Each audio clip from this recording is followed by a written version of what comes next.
Mũrĩa 51 nĩ matanyĩtwo gũgaikarĩra kĩgeranio kĩu mũthia-inĩ wa mwaka ũyũ. Arutwo 7 a kĩrathi gĩkĩ arĩo mateire mĩoyo yao mũtino-inĩ wa mwaki na ũrĩa wahanĩkire mĩeri 2 mĩhĩtũku. Tũthiĩ ĩmwe kwa ĩmwe thĩinĩ wa igongona rĩu tũmenye ũrĩa maũndũ mahana.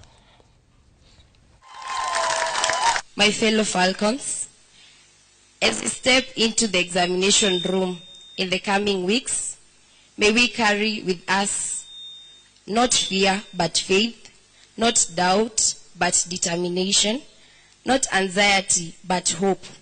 May we embrace the values we have built, the resilience we have shown, and the character we have developed throughout this journey. This year, however, brought us a tragedy that changed our school. We lost 16 students. 7 of them were members of this cadet class. They were our daughters, classmates, friends, and friends. Today, we honor their memories. We love and pray that God grants them eternal rest. Despite everything we have endured, we have witnessed extraordinary resilience. We have seen parents choose hope over fear.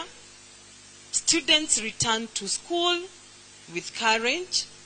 Teachers continue teaching with renewed commitment, and an entire community rise together to rebuild what had been taken. Come out of this problem and be able to succeed in whatever you're doing. And I want to encourage the rest of the students, those who are following the Falcons behind, that time is not with you. Time is of essence in life. Take it wisely and take it seriously.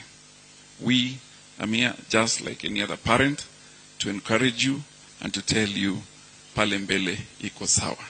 Tuketa Falcons, I admire and like the spirit of the Falcon, and in that spirit you are able to demonstrate what the Falcons are when we come and celebrate your victory next year.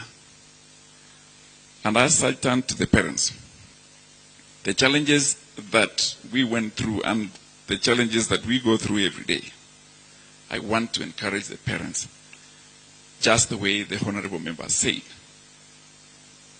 that you have an opportunity to guide and to advise and to come closer to our children. Guide them so that they can be respectful. They can be able to be better people in the community. We are navigating a very tight period, especially with technology, with the social issues, that needs a very close observation from the parents, so that we don't leave this issue to the teachers alone. I want to appeal to you that at this afternoon, as you go back to your homes with the children, please take a minute, an hour, some days with your children and show them the way to a better living. It is in the formative stage. This is the best period that you can guide your child in this age of 13, 14, 15, 16, 17 years, which you can easily do and get the correct results in the near future. The society, the world looks upon us, and the world and nature will actually condemn you if you didn't play your role as a igongona rĩrĩa rĩragĩthiĩ na mbere kũrĩa